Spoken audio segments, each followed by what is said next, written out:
Hello and welcome to another episode of the Auto Guide Show. This week, Kyle drives a whole bunch of things. We talked to Nissan about their new Murano. We talk winter storage for your car. And I actually got to drive something too. But first, a word from our sponsor. Picture this. You're halfway through a DIY car fix, tools scattered everywhere, and boom, you realize you're missing a part. It's okay, because you know whatever it is, it's on eBay. They've got everything: brakes, headlights, cold air intakes, whatever you need, and it's guaranteed to fit, which means no more crossing your fingers and hoping you ordered the right thing. All the parts you need, at the prices you'll love, guaranteed fit every time. eBay, things people love. All right, we got a pretty loaded show. It's good. Our shows are getting busier and busier, getting longer, but no one's complaining yet, so that's good. To start off, you drove the most anticipated car of probably the decade. Yeah, right. And it's funny because I feel like I've lucked out on that in the past few years. Like I remember driving the Mach-E for like 2 hours really early, or the Lightning. But yes, the Volkswagen ID.Buzz, the North American version, is finally here. It's longer. See, supersized. Yeah, well, so I mean, it's big, but it's actually got a smaller footprint than an Atlas.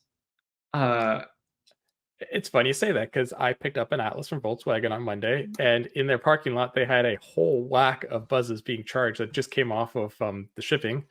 And it wasn't as big as I'd been led to believe. It, like, I think a minivan's bigger than it in some of them. So yeah, it's still big, but it's not this, like, people made it sound like it's a Suburban rolling down the streets or like a Hummer EV, but it's not that big. And since we're doing this back and forth thing, it's funny you mentioned the Suburban, because they also mentioned the Suburban in their presentation, because this has more third row legroom than any Suburban.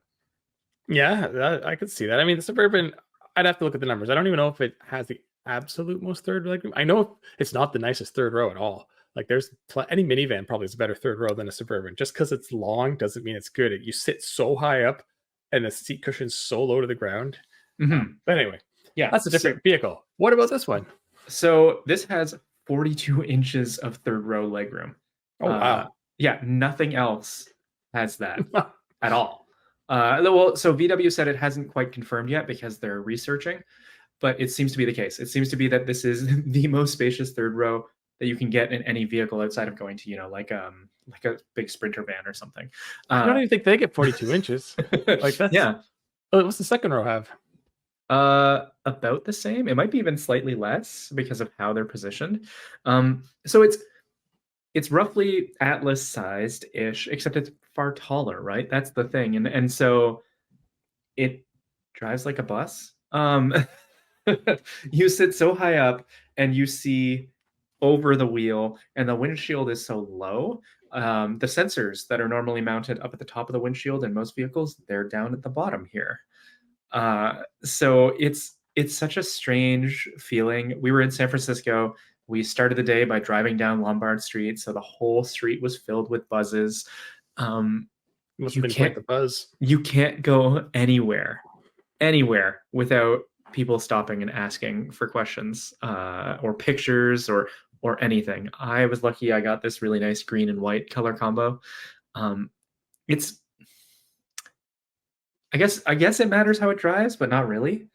Like as long as it isn't actively trying to spin you off the road, like it's kind of secondary, right? Like the vibes are what matter for this, and the fact that it's so practical and it's so spacious. It's the new flagship. Weirdly, VW doesn't really like if you compare it to a Phaeton. Yeah, I wonder why. What about the V10 diesel Touareg? Yeah, right. It's weird. Those ones aren't really mentioned. But so what you're describing to me is it's somewhere in between a minivan and a Sprinter van. Well, it's in roof height and passenger space and driving position. The closest comparison, the closest competitor it has on the market right now, and I mean I'm stretching the definition here, is a Kia EV9. because you're buying something that's roughly the same size. It has 3 rows. It's also electric, and they're similar on price, but that's about it. I mean, the EV9 has more range and more power, and it has the SUV shape, but this is infinitely cooler. Uh, and I think, sorry, what were you going to say, Mike? I was gonna say it's interesting you brought up price because yes, that's the big issue around this right now is I mean it's an EV, so it's gonna be pricey, but it's pricier I think than people were hoping, but it wasn't gonna be like the old bus where it was simple transportation. Yeah, yeah, that's the thing is this is a premium vehicle. This is VW putting out a new flagship, but one that really kind of makes sense for the brand, right? Like this is one of the most famous vehicles in the company's history. So redoing it and making it something that you can charge a premium for makes a lot of sense. It's a bigger battery pack than the ID.4, but it's also a much bigger vehicle. So range is fine. I will say that efficiency seemed to suggest that it'll go better than the official range because I was in a very hilly route and I still did right in target with the official numbers.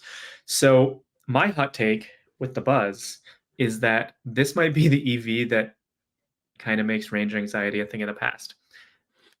All right. Well, so my two comments before we move on is I wonder if they could put a new Beetle body on the ID.4. You could have both icons back as EVs, and it could be rear engine just like or rear motor like this. So there you go. And for the comparison, EV9 is what everyone talks about, and it's always because it's an EV, they go straight to EV. But I like to counter with how does it stack up to, say, a Pacifica hybrid?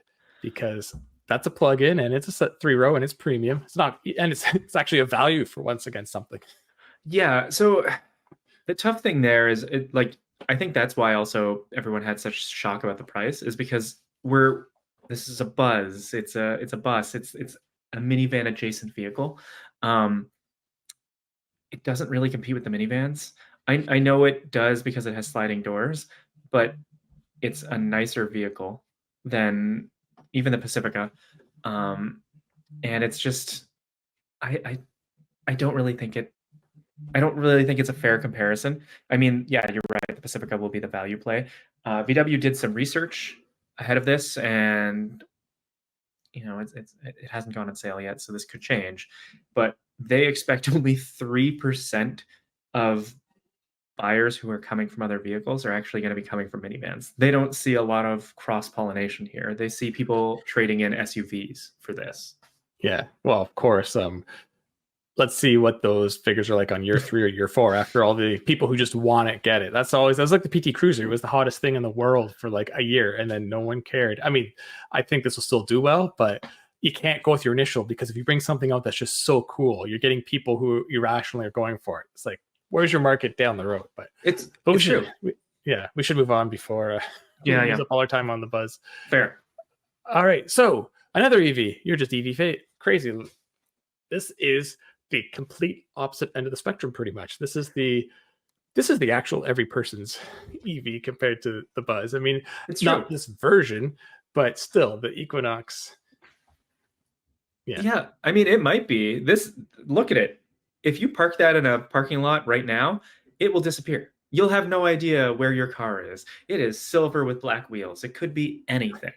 I just trim like you don't have the front wheel drive. Like this is front drive. Affordable. That was the surprise is that because I drove the Blazer EV a few months ago. The RS, like the top line. Yeah, and so this is the RS, but it's the front drive version. And the Equinox EV has always, well, not always interested me, but since it was announced, it's interesting because it takes the mainest of mainstream Chevy SUVs and makes it electric. And while there aren't the most affordable versions right now, it's supposed to launch at about 35,000. Right now it's 43 in the US. That's for a higher trim, and every trim will get the same battery pack. It's a 85 or 88 kilowatt hour battery pack, so it's pretty big. That's not bad, yeah. Yeah, over 300 miles of range with the front drive model.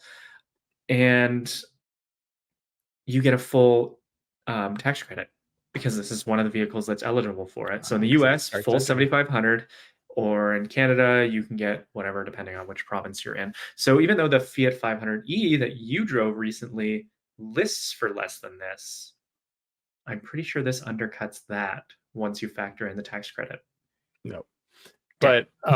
But I don't know if it gets a tax credit because it's even less affordable or it's even less money. But it's interesting you say that, Kyle, because I drove the Fiat 500e. I put all the EVs together for this Look at that. podcast I planned. So so this starts at 33 US and 43 Canadian. So when you get to the 35, yes. Yeah. But this is eligible for credits. I don't know if it's the full 75. I don't know what it is. I probably should have looked that up. But that wasn't really what I was driving this for. What I was trying to do is see if a little EV can be fun to drive, or because people are like, EVs are soulless, they're terrible.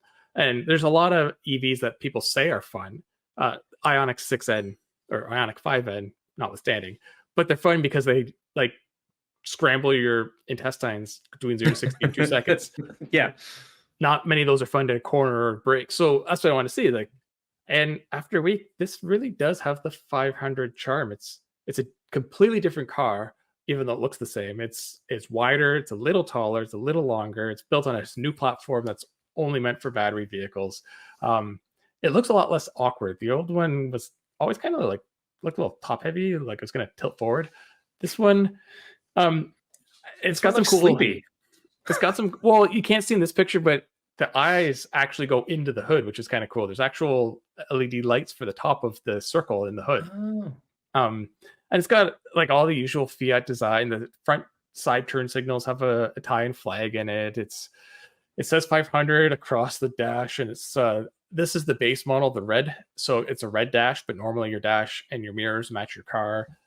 Inside the cup holders is a picture of the original 500. So yeah, like throwing it around. I mean, it's just under 3,000 pounds, which is heavy for this size car, but for an EV, that's light. Yeah. And it's got decent sized tires and suspension and brakes. It's got drum brakes in the back, which what else in the market right now has that? ID.4. Yeah, it must be an EV thing. Actually, I've read that it's actually for EVs. There's some sort of benefit to that. But when you drive it, it feels not like the Abarth, obviously, but the old 500, the regular one, it feels like it. Like you can change direction quickly. It's kind of fun. It's only got 117 horsepower, but it's got like 160 something pound-feet of torque, and it's an EV, so it's instant, and it goes up to like 90 something miles an hour. And I mean, it's not quick, but it's probably quicker than the old 500. And the range is 149 miles or 240 kilometers. So a lot of people write it off for that. But I mean, the 500 wasn't a long distance cruiser. It was a city car that people commuted in, or if they lived in the city, did errands in.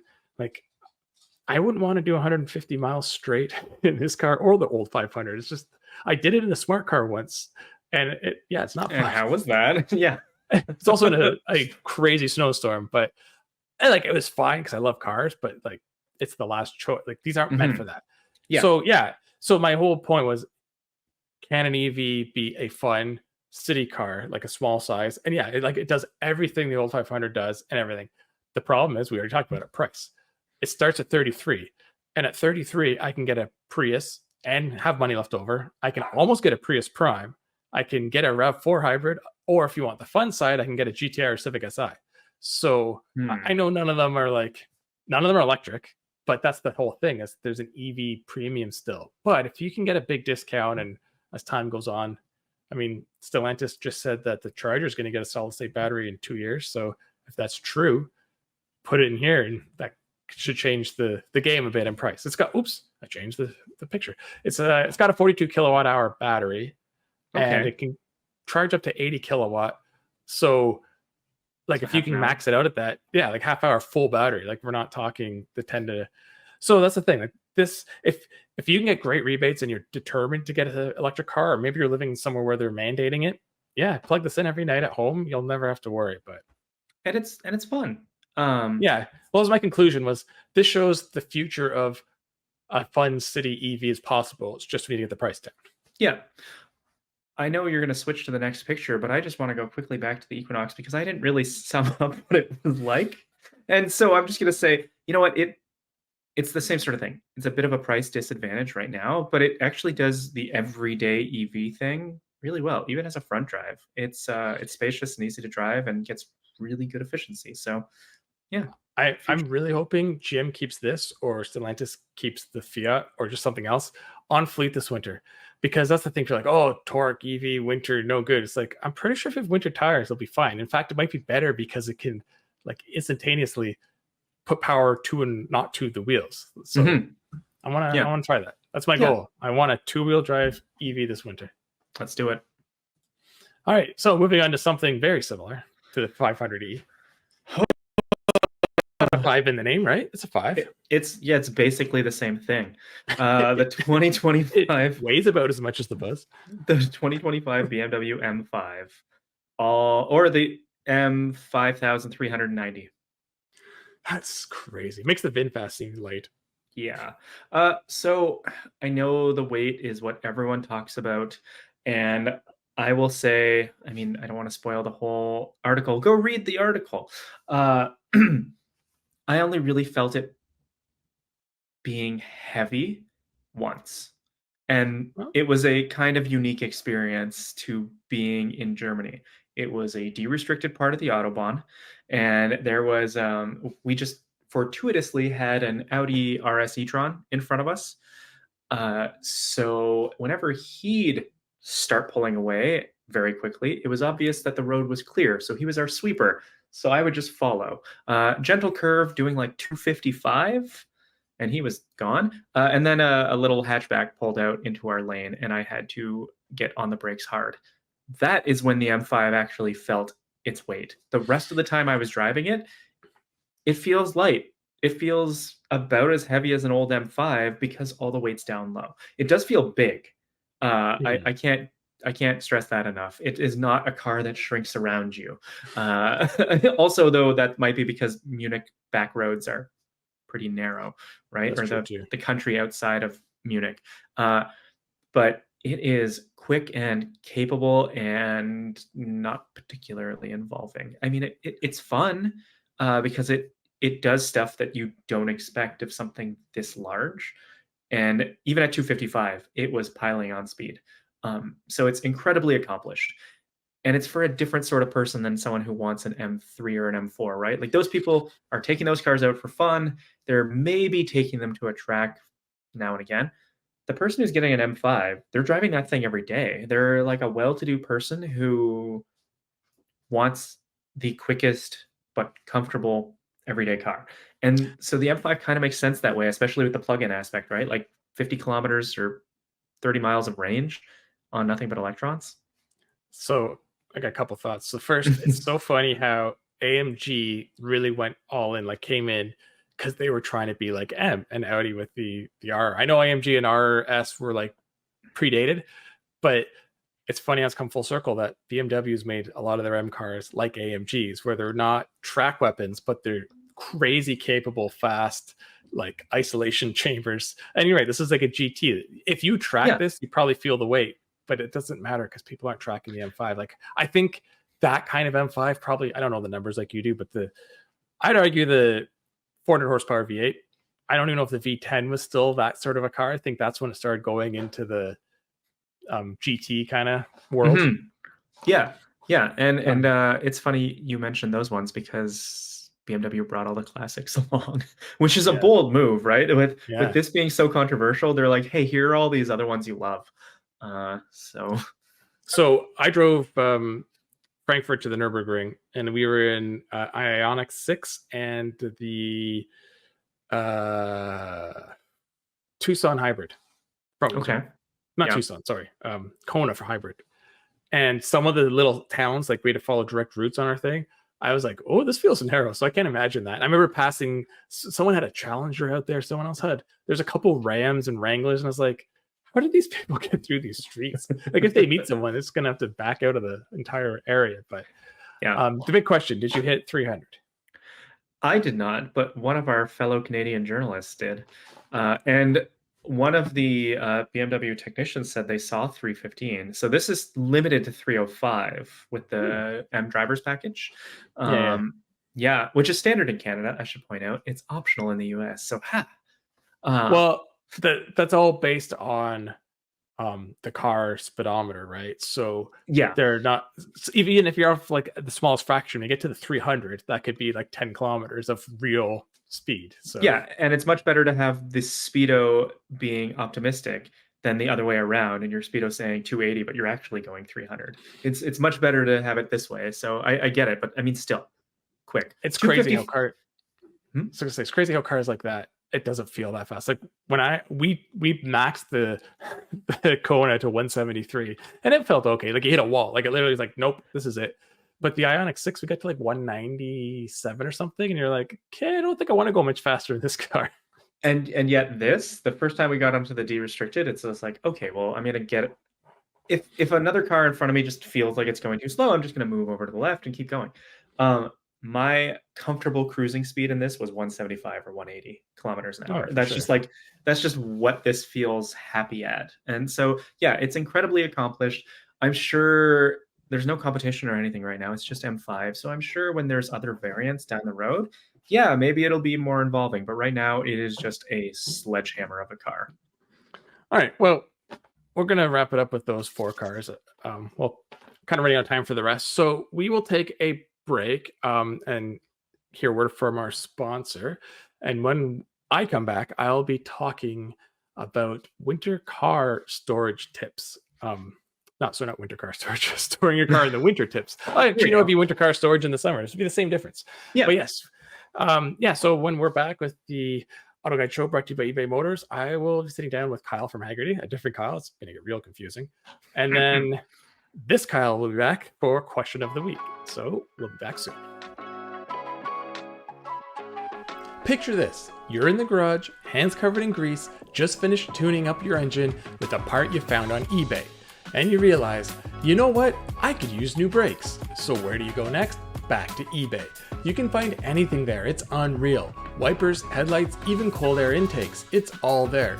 And you've got eBay Guaranteed Fit. You order a part and it doesn't fit, send it back. Simple as that. Look, DIY fixes can be major. Doesn't matter if it's just maintenance or a major mod. You've got it, especially when things are guaranteed to fit. So when you dive into your next car project, start with eBay. All the parts you need at the prices you'll love, guaranteed fit every time. eBay, things people love. All right, welcome back. We have a special segment this week. We have Kyle visiting us to talk about winter car storage. Kyle, if you just introduce yourself and what you do. Yeah, my name's Kyle Smith, and I'm an editor at Hagerty, and I've spent the last number of years writing content, mainly focused on DIY and at-home services and maintenance of cars. All right, well, that's the topic we're going to get into, so that's perfect. I guess you clearly have lived or live in an area like I do where there is a full winter, so those fun cars need to go away. I unfortunately right now don't have one, but I know it's a simple enough procedure, but you need to take the right steps. So that's sort of my first question is why is it important to get a car ready for winter storage and not just park in your garage and leave it? You're absolutely right, Mike. It's absolutely important to properly store a car, simply because wear and tear does not stop just because the driving stops. If you're putting a car up for storage, any number of things can conspire against you just while it's sitting there parked, from moisture in the air to moisture rising up from the ground, to internal damage just from oil drain back, all returning to the pan, and the top end of the engine being absolutely dry. There's a number of factors that can all conspire against you, and just a little bit of preparation goes a long way in making sure your car is going to be ready to start first thing in the spring, whether that's 3 months, 6 months, or potentially even 2 years. Yeah, that's a good point because not everyone's storage is the same. I mean, even where I am, I go a couple hours north and they're probably storing an extra 2 months compared to I am. So Exactly. that kind of leads to my next question. I have people who live around me that do this. Can you properly store a car for the winter outside, or should it be indoors somewhere? You know, it's a tricky question, and I think a lot of that boils down to what you consider properly. And I know that's kind of weaseling out of the answer, and I'll take that criticism happily. But the reality of the situation is, more often than not, properly storing a car outside just takes more work. It takes preparing the vehicle to also deal with the elements, whereas storing a car inside, you can kind of skip a few things in terms of a lot of people like to store a car potentially inside with a car cover on it to prevent even just dust from settling on it, or soft things leaning against it while it's in a garage. Once you go outside, a car cover becomes all but imperative. You need to protect against falling leaves and moisture and debris, and even ice, snow from sitting on the car, or even animals. So there's so many more steps involved in properly storing a car outside if you consider that properly. If that's the only option you have, I think it's definitely better to go ahead and do the work than to just leave something sitting in a field. We've all seen cars that have sat in a field for a number of years, and you look at how bad they get, how quickly. You can look at something that's been sitting for 20 years, and it looks like it's been parked there for 40. And it can happen to your car. It can sit for one season, and it looks like it aged 2-3 years, just that quickly. So taking the time to top up the gas tank with ethanol-free fuel or fog the engine and put it under a cover goes a long way, storing it inside or outside. But I think you can properly store a vehicle outside, but it just involves taking the steps to make sure you're actually preparing it for what it's going to see during that time. Yeah, there's a couple cars that I know not too far from here that basically just got abandoned in someone's driveway. Maybe they're going to fix it up one day or whatnot. And yeah, it's been only a couple of years, and it looks like it's been there a decade at this point because they don't care. And I've had friends who've stored cars outside because they don't have a garage, and they do all the steps that you've mentioned you think of, but somehow protecting the underside of the car is important because our squirrels and mice like to get in there and start chewing things, and they find them every spring. So absolutely, rodent damage is by far the thing I'm most scared of personally. Whenever I put my cars up for storage, I split my storage between here at home in a climate controlled garage and a friend's barn that's about a half an hour away that's not climate controlled. And so I feel like I always have to stay ahead of the mice and vermin in both my climate controlled storage and somewhere offsite that I'm not necessarily in control of. And so whether that's soap, ivory soap, sometimes that smell is enough to keep mice away, or actually putting down something that is a rodent repellent and being proactive about that can go a really long way in making sure that you don't have to deal with those problems come spring. And I'm glad you brought the point about climate controlled storage, because some people think you just put the car indoors, it's great. But I know personally someone who has shipping containers, and the first year they used them, they couldn't believe all the water spots when they pulled them out because of the microclimate inside. So they now take other steps, and they're more protected than being outside, but they still need the cover and all as if they're outside. It's just that box is keeping the snow and mice off of it. Absolutely. Moving air goes a long way in keeping mold and mildew at bay. It's surprising how much moisture can build up on a car that's just sitting. And so just having moving air in your garage or in your shop or potentially in storage can keep all of that down with minimal effort. All right. So, I mean, there's so many good, important things that need to be done, but what's like the number one thing people need to do when winter storing a car? I think this is probably a little bit of a strong opinion on my side, but leave the thing alone. And I know that sounds kind of tough. All of us, winter is so long. I'm up here in northern Michigan, and it's a solid 6 months. My cars go away for 6 months, and it gets really, really hard. However, going out and starting an engine and letting it run just for a short time can cause a lot of damage that you don't really get to see, and that kind of stacks up over time. If you're not running an engine all the way up to temperature and holding it at temperature for an extended period of time, moisture builds up in the oil, in the exhaust passages, in all various parts of the engine, and that can lead to internal rust. And so you end up with a beautiful car and a wonderful engine that inside is junk. And so while it's so much fun to go out there and hit the key and hear that engine and picture driving down the road in the spring, the reality is it's best to prep it for storage, put it in storage, and leave it there, leave it alone, and then start it up in the spring and actually heat cycle it all the way up. And you will likely have fewer problems than starting it periodically throughout the season. That's good advice, because I think a lot of people, especially if it's a really nice car, has a nice engine, will do that. My neighbor has a really nice 75 Grand Am, like Okay. amazing condition. And Yeah. he stores in his garage. But yeah, like I'd say every month or every 2 months he'll start up in the winter, but it'll run for like an hour. Like he'll Right. really run it out. As long as Like you you run it all said, the to way get up to everything 10. out. Yeah. Yep. Yeah. So, and I asked him why, and he said it's just it's easy for him in the spring, I guess. But it could also just be like, not a superstition, but just an old school habit. But he does that. But I do know people who will fire it up and rev it a couple times to hear it and then turn it off. And Yeah, it's not good. It's not good for your nothing batteries. wrong with it. It's your car. I'm not going to tell you exactly what to do with your car, but oil temps are made to always be over 212 degrees. It's meant to boil out the water inside the engine. And if you don't let everything get up to temperature, you're just trapping all of that water inside, and actually bringing more moisture in as everything cools and condenses the moisture that's in the air inside the engine after you shut it off. So it really gets pretty bad pretty fast. So my final question, and then I have just some other quick things, is, I mean, you've kind of already answered it, but what's the biggest mistake you see people making when they do store a car for winter? I think the biggest mistake for me is either not being concerned about ethanol fuels or storing a fuel tank empty, or starting it regularly. We kind of already touched on starting it regularly, so I'll leave that one alone and instead talk about ethanol fuels. You really need to be prepared for ethanol fuels. Ethanol is hygroscopic, which means it attracts moisture and will pull it in. And so on a steel fuel tank or something like that, if you have a small amount of ethanol fuel or ethanol blended fuel, that can pull moisture in and rot your fuel tank inside.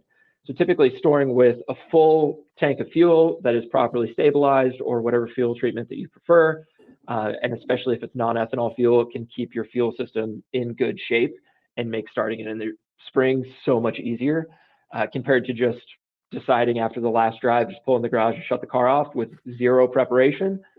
You can get lucky, that can work out, but just taking a few steps and reviewing, taking care of your car goes a long, long way in the spring. Yeah, it could be draining your gas tank of a nice fuel, water, moisture. What you just said, it's funny because I have a snowblower and I have a lawnmower because I get both seasons. And when they go away, I purposely go buy premium fuel from a gas company that does not use ethanol in it, right, and put in the stabilizer. And I do not take care of either of them. That's the only thing I do. And for like a decade, I think they probably still have the original oil. Like, that's how bad I am with them. But they fire up every spring because it's all ready to go. It shows that fuel just makes such a big difference in so many engines. And our vintage cars especially are so tolerable of bad fuels. Modern fuel is amazing. Don't get me wrong. Ethanol has its flaws and drawbacks, but at the same time, modern fuel is so much cleaner and more tolerant for storage and usage than old fuels were. And so more often than not, you can get away with up to 6 months of storage with a properly stabilized fuel, especially if it's non-ethanol. And so you really don't have to worry about it. Just top up the tank on that last drive, put a little bit of stabilizer in it, finish the drive home and park it, and you're good. All right. So I got just two quick things before we let you go. These are sort of, are they myths or not? Because I get such conflicting opinions, and I think I know it's just true, but you have some people who are so certain on it. So first one, batteries. Should they be disconnected when you store? Ooh, that's a tough one. And that's, I think, depends on the car, which I know is a cop-out answer, but I think I'll justify it here and say that on vintage cars, my 60s cars and earlier, I prefer to disconnect the batteries and use a battery tender. And that tends to, I have batteries that are on 6, 7, 8 years of life now with no problems. And that's treated me very well. However, my modern cars, I have a 2015 Chevrolet Express van. I only connect that to a battery tender, or I don't disconnect it at all, simply because modern security features do need to be taken into consideration. And so if it's just the clock, or if it's a security system on the radio, things like that, oftentimes it's not worth disconnecting the battery and having to reset all of those things in the spring. And in terms of climate controlled storage for batteries, also not necessarily concerned with it. Batteries store very happily down to freezing and below freezing without any problems. So take your pick. Yeah. Depends on what you want to deal with come spring. I agree with what you're saying. Like, I don't think it really matters if you disconnect them. With new cars, I would highly recommend you don't. Like you said, the thing that's important is you need a tender, because modern cars, yeah, like a 2015, even like a 2000, never mind a 2024, they have parasitic charge coming off that all the time, especially all these new cars with their security systems and proximity keys and Absolutely. telematics and whatnot. So yeah, I mean, I too wouldn't disconnect it because I want to reset all those systems, but you have to have something charging. And then my last one is, do you have to have the car off the ground? Some people swear that it can't be sitting on its tires. That's an interesting one.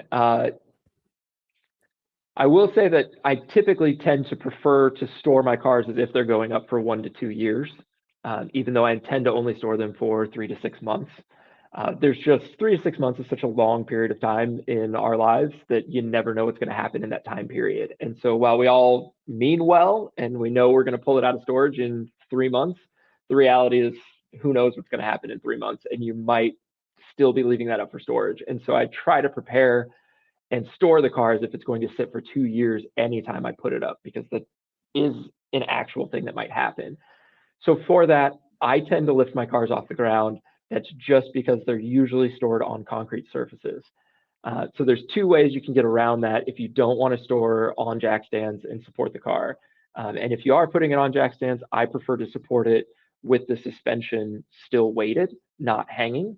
None of the suspension was designed to hang for extended periods of time. So make sure you're supporting it in a way that that suspension is loaded and the car is sitting the way that it wants to be.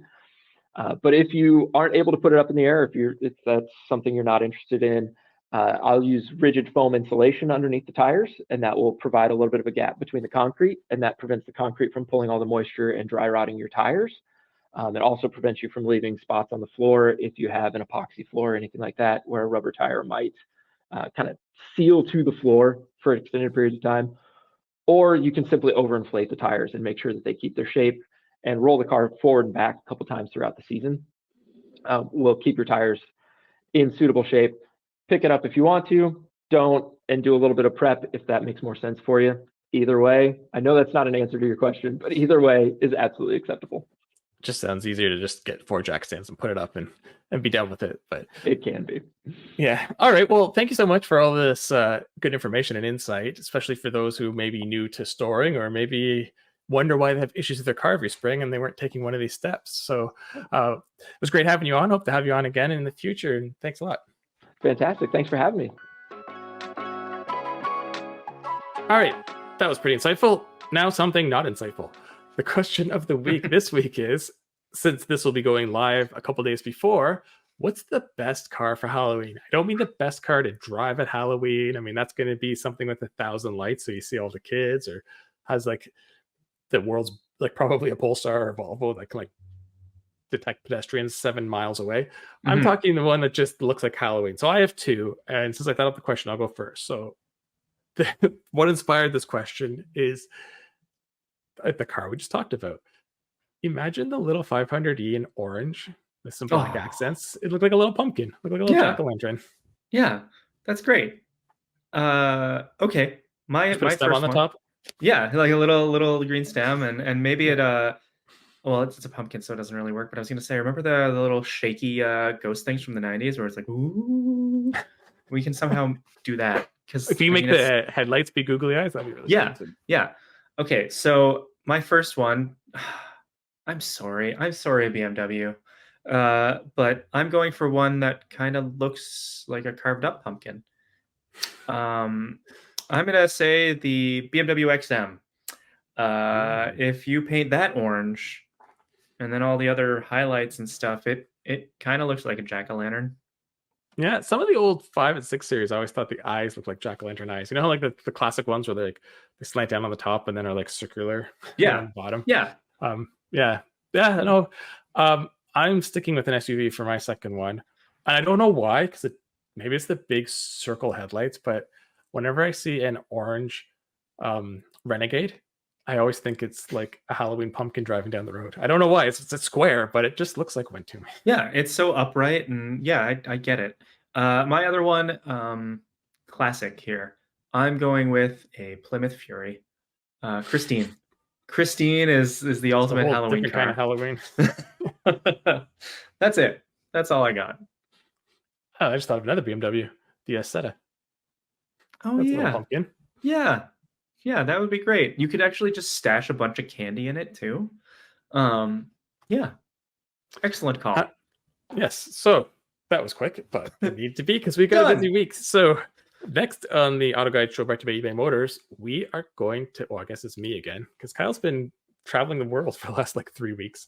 I'm going to sit down with Nissan. We're going to talk about the Murano, which I saw last week, and get some, hopefully some insightful details about it. So we'll be right back after another word from our sponsor, and then Colum will be joining me for F1 talk, and then Kyle will be back to look at what's next. Picture this. You're in the garage, hands covered in grease, just finished tuning up your engine with a part you found on eBay. And you realize, you know what? I could use new brakes. So where do you go next? Back to eBay. You can find anything there. It's unreal. Wipers, headlights, even cold air intakes. It's all there. And you've got eBay Guaranteed Fit. You order a part and it doesn't fit, send it back. Simple as that. Look, DIY fixes can be major. Doesn't matter if it's just maintenance or a major mod. You've got it, especially when things are guaranteed to fit. So when you dive into your next car project, start with eBay. All the parts you need at the prices you'll love, guaranteed fit every time. eBay, things people love. All right, welcome back. We once again have Peter from Nissan USA joining us. Welcome back, Peter. Hey, Mike. Thanks for having me again. Yeah, so it was just like maybe 3 weeks ago we talked about the Kicks, and now another very different looking SUV is dropped again, the 25 Murano. It has, I guess, the bookends. One's entry, and this one is very premium. So, yeah, both projects coming back to back. It's been pretty busy for us. Exciting. Yeah, and they're both drastic changes from what they were. So it's not even, one of them you could just kind of, it's a little change, push it out. Like they're completely different. And that kind of leads to my first question. This is, I would say, the biggest style change for the Murano since it came to market in 2002, I think it was. 2002. Yeah, exactly. Is this like a specific design language for the Murano, sort of like the Kicks, or is this more of sort of where the family of Nissan styling is going? Well, Murano has a very unique design position in our portfolio. The first gen that you mentioned, we launched it in 2002 as a 23 model year. And the concept for that one we had was sculpture in motion. So we want to make this design statement with the product. And its namesake, Murano, Italian glass, region known for blown glass, and really a design-focused product from the very beginning. And this fourth generation continues that. In terms of a design language, we have a lot of the common elements like the V-motion grille, but the way it's integrated into the front-end design is very unique and very different for this product. You got to see the shape of it, of course. So Murano will always be sort of pushing the design boundaries for us a little bit. And this fourth gen brings back more of the sleekness, elegance of that first gen. Yeah, I remember the first one, like it almost looked like a show car, like a concept car being in production. It was very different.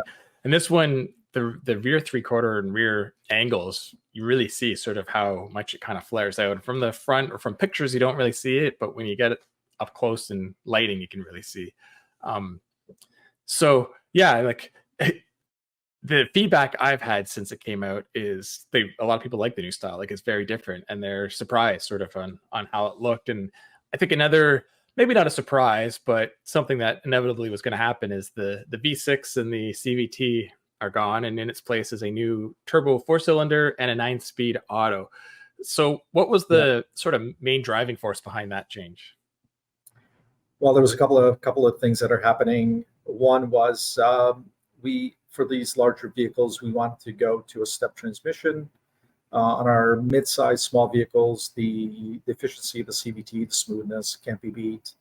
So we had this 9-speed that we launched with Pathfinder that was available to us for this next generation Murano. And the VC Turbo, really just looking ahead at the emissions, getting more stringent. Our VC Turbo was much cleaner engine, more efficient. So we thought about a little bit of efficiency. But also the engine, with our variable compression, it can adapt to different driving conditions. It can run on a high compression or low compression when you need power, high compression for efficiency. We feel like it was a good match, and it does have more torque in the mid-range as well. So I think for most of our typical driving speeds and driving sort of behaviors, that the turbo engine was quite nice. So it kind of fit the bill in terms of providing this modern efficiency with a step transmission, providing a different driving experience, obviously, than a traditional V6 engine. But the torque output and the turbo impact fits the product really well, because we've improved, and you haven't driven it yet because that'll be a couple of months ahead. But with the chassis and the driving dynamics, there's some huge improvements there.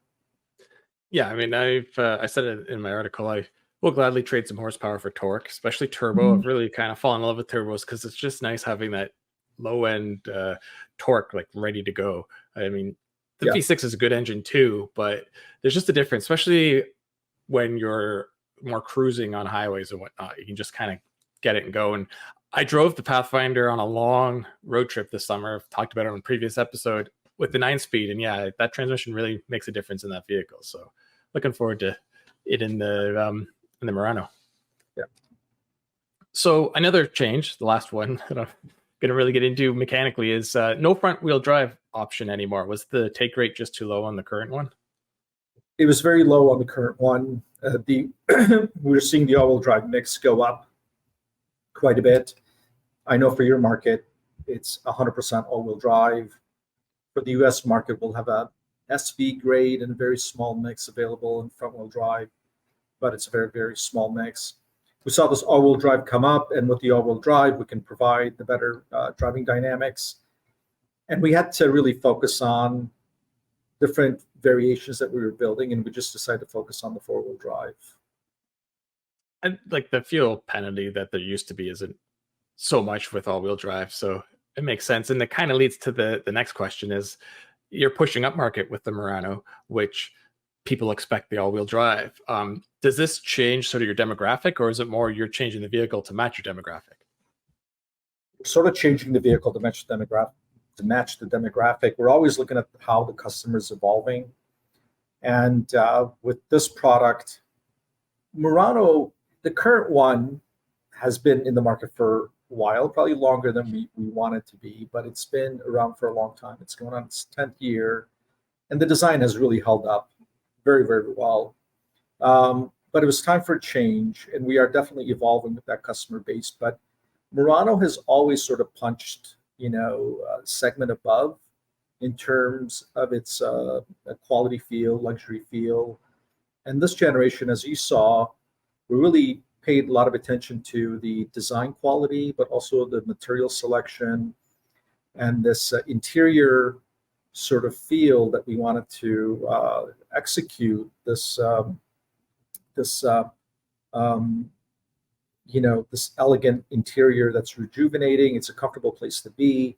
It sort of de-stresses the driver a little bit. So with that selection of materials, colors, stitching, it definitely looks like it's a segment above. But Murano has always been trying to be a little bit segment above. And again, we're following our customer, right? Our customer has, they want all the nice stuff of a luxury vehicle. They're just not ready to step up into a luxury brand. And that's where we sit, right? They get all of the pampering, all the luxury elements, all the quality, touch, and feel, but they don't need to step up into a luxury brand. And that's where pragmatically their sensibility really is what we're trying to appeal to. And that kind of, again, leads to my final question, the hardest one by far. So Murano's never really, it's been hard to classify what the Murano competes against, because that two-row SUV class is so niche. Like everyone tries to find their own thing. Yes. Do you have sort of a competitor set for this new one, or is it just kind of it's in its own little, or it's like a value choice compared to this luxury car, or a more premium choice to this regular car? Well, we've in the past we've sort of compared ourselves to the luxury equivalents, right? We don't do that anymore. And you're right. When you look at the two-row mid-size SUV, we say mid-size, but really the size of it could be a large SUV, right? It's very roomy, but there aren't a lot of competitors left that are trying to deliver this on-road sleek luxury, this elegance on the road. You've got Chevy Blazer, with sort of a very sporty, sleek shape. You've got Santa Fe, which has really repositioned themselves as like a boxy adventure crossover. And you don't have a lot. And Ford Edge is going out of market, of course. Yep. You've got the VW Atlas Sport. Could be the that. Coupé one. Yeah, could be one. It's pretty big too.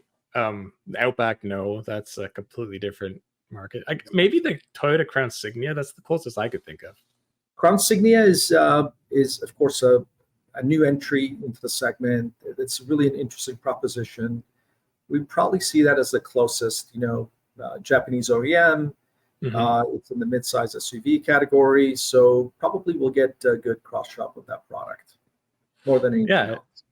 And even still, it's like they're kind of pushing the hybrid efficiency premium, and you're pushing the more of a like sanctuary driving dynamic premium. So even still, they're slightly different. But I guess that's what you sort of need in that. Like you said, a lot of them have gone because if you don't find your customer base, you don't last in that segment. So I mean, Murano's definitely had that for over 2 decades now. Yeah, exactly. We're happy with our position, what we're going to provide. Again, we're following the customer, what they're looking for, what they want, and we're trying to deliver on that.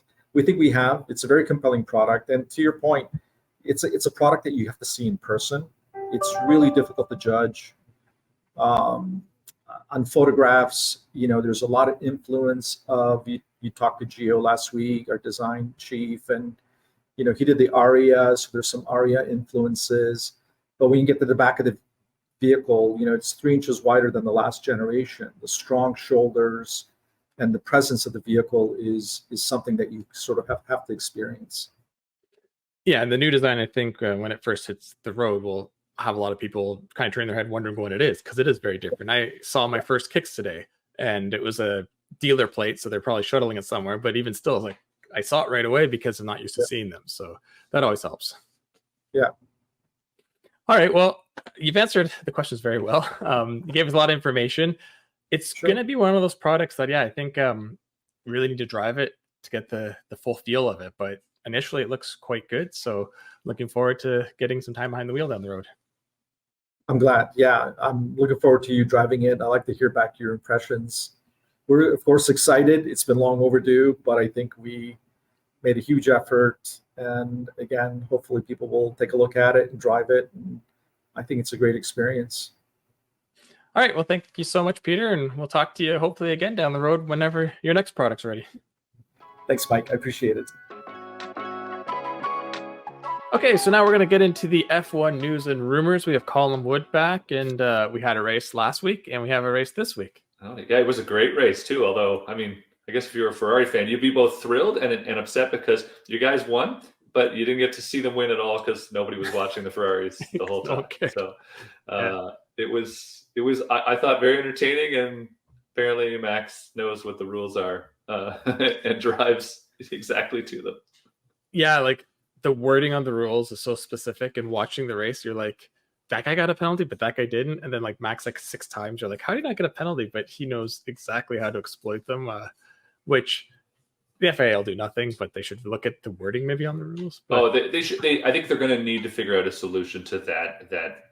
It's true that tactic is obvious, or they're going to have to write in something about the, sort of sailing up the inside. Martin Brundle actually made a good comment that it was something about how basically whoever gets, like, you can just let off the brake, slide up the inside, and you're never actually going to make the corner. And so it's we'll see.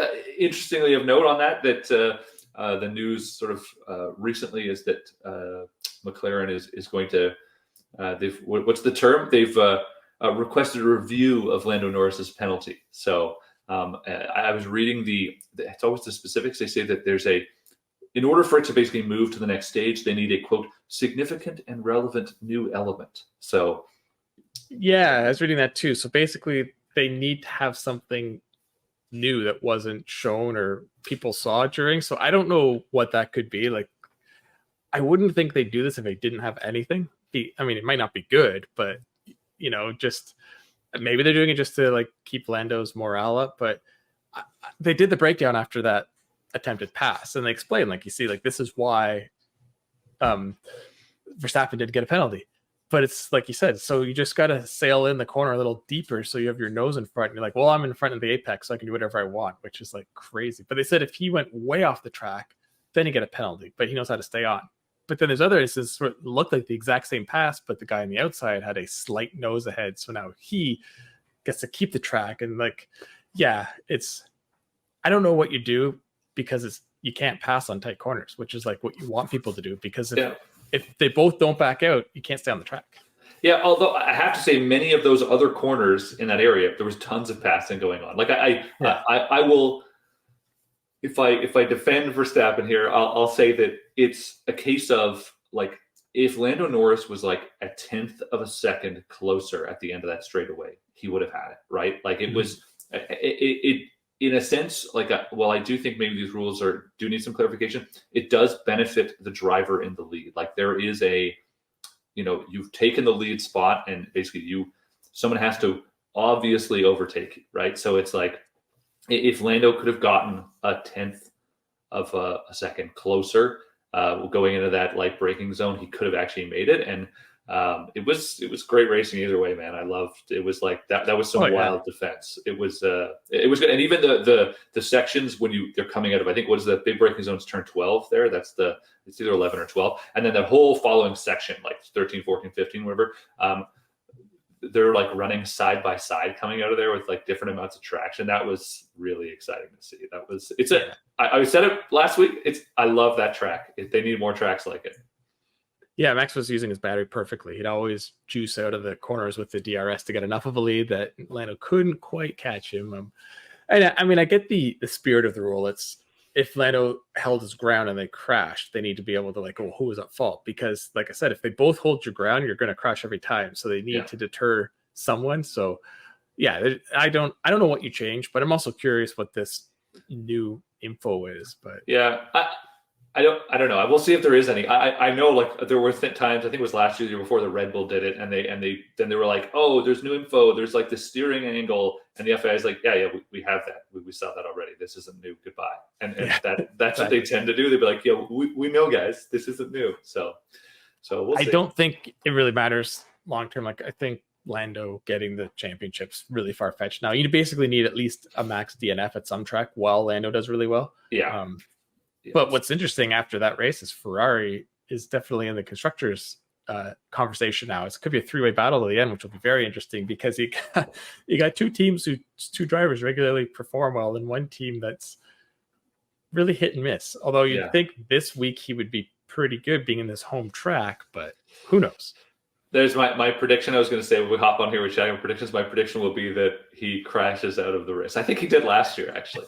First turn. Yeah. Remember at the very start of the race? Yeah. All the Mexicans just get up and go home. They're like, F this, we're out of here. Because I think he was third or fourth, and it was Max and Charles in the front, and he tried to get around Charles to go 1-2, and there just wasn't space. I mean, it wasn't either fault, really. It was just they didn't want to back out, and then that was that. No.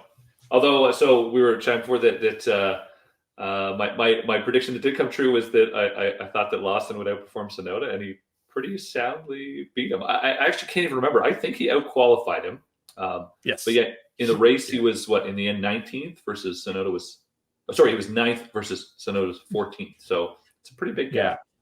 Yeah, and I mean, Tsunoda, it's not like he had huge issues, but it's, starting further back, it's hard to get up there. But yeah, I mean, Lawson looked great, and the Mercedes did not look good. George kind of came out okay in the end, but like Hamilton out in Q1, and he just couldn't get it going. I mean, who knows? This week they could have gone 1-2 by the time this airs, but They I didn't know look they've good been there. very inconsistent, right? Like really hit or miss from those. They remember they rounded off like the summer break. Before the summer break, they like won 2 in a row, and they were looking super dominant. They're like, oh, this just season changed again, and then poof, just Mercedes just fell apart again. Very strange, and it seemed like even like when Lewis spun and George basically spun to the same corner, but it's sort of a different reason. Yeah, I don't know if they're just struggling with setup or it seems to be a bigger issue there, perhaps. So I've noticed as the season goes on, I mean, it's not much different than other years, but Red Bull's really good at most tracks, but other teams seem to like dominate and excel at specific tracks. And I don't know people who know more about angles of turns and speeds, Monza and I guess Coda are very well suited for the Ferraris, as we saw. They dominated both. Whereas before the weekend started, McLaren said we struggle with this. And I guess it's because we saw it. They don't seem to have the top speed. They couldn't pass Max. So, and then we get to the more technical ones. They are good. So I don't know what Mexico falls in. I would guess McLaren will have trouble at Vegas because that's a pretty fast track too. Yeah, good point. Good point. Yeah, and actually then that may benefit Ferrari in Vegas, maybe. So it'll be interesting to see that. As long as the manhole covers are secured to the ground. Yeah. Oh my goodness, that was wild last year. I'm sure they figured that out. And I know we talked on an earlier podcast about there's supposed to be Ferrari Challenge, but I don't know if that's ahead of this year or in a future year. So I'll keep an eye out for that. But yeah, a little extra, cars in Vegas. Hopefully, no manholes getting run over. That was a wild explosion when that happened. So. And I felt so bad for Ferrari and science specifically because it's like penalty for changing your car. It's like your track broke his car. Yeah, I know. They're like, somebody else should get a penalty here. I want to sue the mayor of Vegas or something. It's like, you guys screwed this up. So yeah, I'd be pissed. I mean, I guess it's a lottery. It could happen to anybody, but still, like, just sucks when it happens to you. We can go kick some manholes because we'll be in Vegas a couple weeks before the race. That's true. We'll be at SEMA, so we can just go and we'll price them up. I think were you there last year or? I was there last year, but it was around this time of year or maybe a week earlier.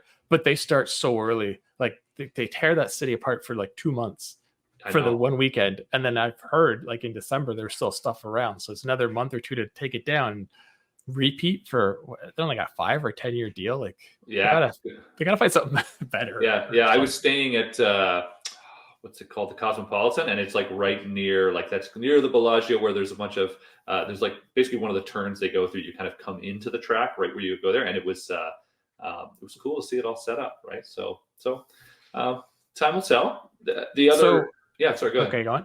I was just going to say, we'll go on. I got a little comment at the end. So. Oh, okay. I was just going to mention another sort of on the rumor mill that apparently Mark Webber is, quote, intensively seeking talks with Red Bull over Piastri. So, I guess he's probably looking to put him anywhere. Just why not? You're his manager. But I still feel like, I don't know. I mean, he's got a seat at McLaren. I don't know if I'd want to go to Red Bull if I was Piastri, but I think he still has a chance to. There's an opportunity to unseat Lando Norris as the top driver at McLaren. I don't know that there's an opportunity at Red Bull, but yeah, I mean, there's like a lot to think about there. So for starters, the rumor seems to be coming from Marco, who's in a constructors championship battle with the team that he's trying to, cause a little division in. So but you're right. Like your agent's trying to find you the best deal. And I can't imagine Piastri would be like, I'm not the number one at McLaren, so I want to go be the permanent number 2 at Red Bull. The only thing I can think is maybe they're talking if Max ends up leaving, because it's like we've talked many times, it's dysfunctional there, and I think you can hear it coming out in him. I don't know where Max would go, but I think that's sort of maybe more where he's going, because you're right, like Norris, he's not old, he's still young, but Piastri's even younger, so Norris could end up somewhere else down the road, or it could even just be one of those teams where it's like 1-1 and they kind of swap who's the championship contender each year. But I like your theory about Marco just stirring the pot, because that's what he does. He's always thinking like another step ahead. Like when we're all talking about something, he's thinking about some bigger picture, because that's what his job is. And he's I'm sure he's just trying to sow the seeds of dissent inside McLaren. Anything he can do to make them upset with each other is good business, I guess. Yeah, and it's like they're battling, so I get the team, but it's like that's not a team that's really ever had that problem. Like, no, Norris and Carlos are like still like best friends. after the stint there, and him and Daniel maybe didn't get along as well, but they had no hard feelings, and it seems like him and Oscar get along really well. So, and like the team does too. So started to get a little dicey there for a while though, when it was not sure if they're gonna, positions are going to be given back, etc. So man, when you start getting close, it's easy to be buddies when there's a clear 1 and 2, but when you start to go against each other, it get pretty dicey. So. Well, if Driver survives to be believed, which it probably isn't, they always say like everyone wants to beat your teammate because that proves like you're the better driver where you are, because car to cars aren't equal. But but I mean, if you want to stir the pot, like it's so much easier with Mercedes, which they used to do. And look at that team; it's pulling right apart. Yep, it has. So, what was your thing? What you were going to say before? Oh, just about this race before we make our predictions. I saw a video. Carlos did this PR thing, I think it was yesterday or the day before, and he's standing in front of a screen of him driving the track, and he's holding a steering wheel, and he's like has his eyes closed, and he does an entire lap with all the steering inputs and gear shifts of the track perfect without him like seeing, just by the sound of knowing where he is on the track. Like that's how well he's memorized his home track. It's pretty crazy. They have to, they have to. That's cool. It's amazing. Yeah. I mean, they really are extreme professionals at doing this, right? So I really wish, like I really hope Perez has a good start and like qualifies well too. Like I'd really like to see him out before Max, and not like he wins and Max has struggled but he got up to 2. Like Perez is like 2nd or 3rd and Max is like 8th, because that would be like, he seems to be a guy that once he starts getting challenged, it gets to him. Yeah, it does. So so what predictions for the race? I don't know. I mean, I feel like it's McLaren's going to come back. That's my thought. It'll be a Norris victory.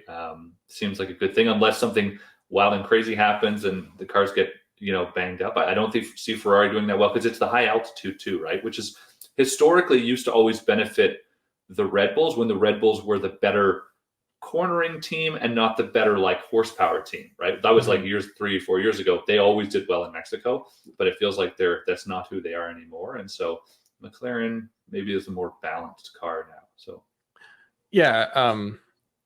it's funny because it's any given team seems to be good every week, but I agree. I think McLaren will do well, and I think Mercedes will bounce back, and I believe them, Ferrari and Red Bull will all be kind of tossing back and forth who's where, but I just see Red Bull, Mercedes, McLaren, Mercedes, and then Max, Ferrari, and then Perez.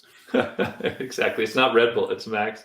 Yeah, no, and I like it. I didn't think Mercedes could actually do pretty strongly here as well. So maybe we'll get a crazy outlier. Maybe Lawson will be 5th or something. Well, I mean, Alpine and Racing Bulls, going to call them their old name. Yeah, they're starting to and even Haas, they keep showing up in Q3, and it's like they may have a big breakthrough. Good point. Haas was amazing last weekend, so maybe we'll get a Haas there. Maybe Nico Hülkenberg finally gets his podium.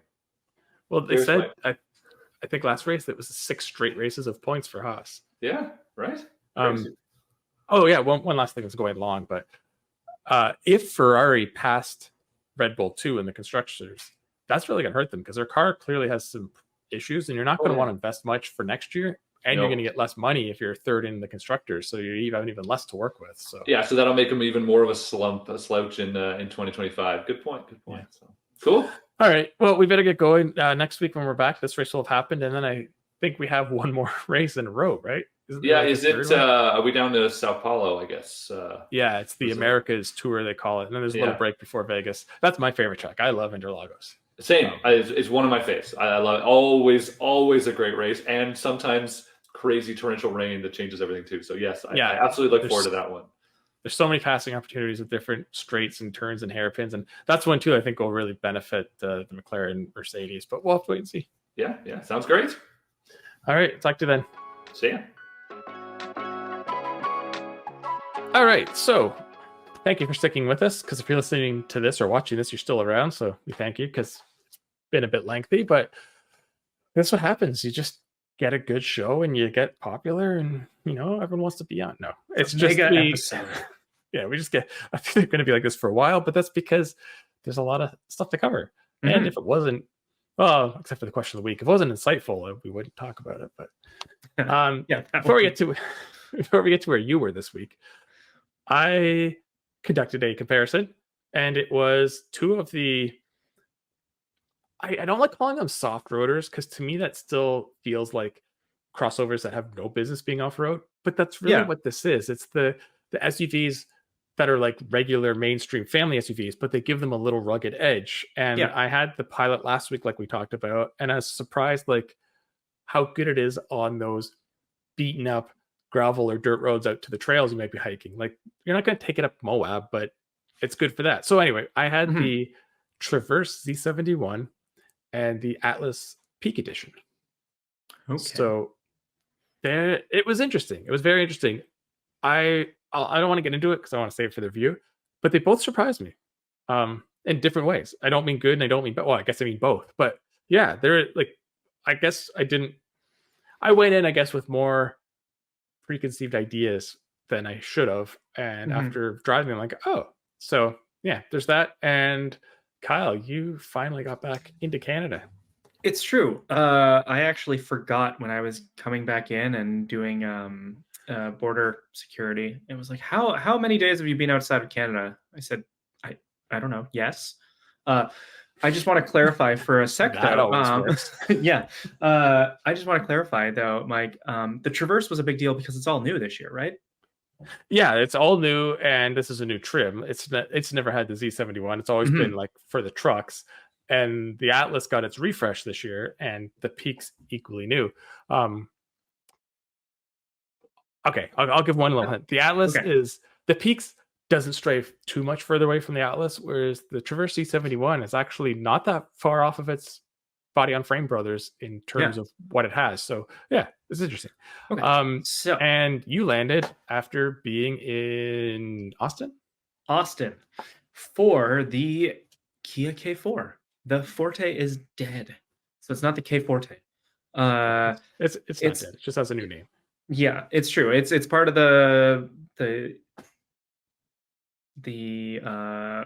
simplifying of the naming across the globe, right? So when we got the Carnival, because it used to be Carnival, or it was Carnival in all the other markets, here we just had Sedona. So yeah, so K4 is now the only car from Kia in Canada, but there's still the K5 down south.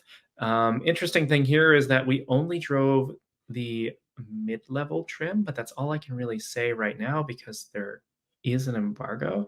But yeah, there's two different engines.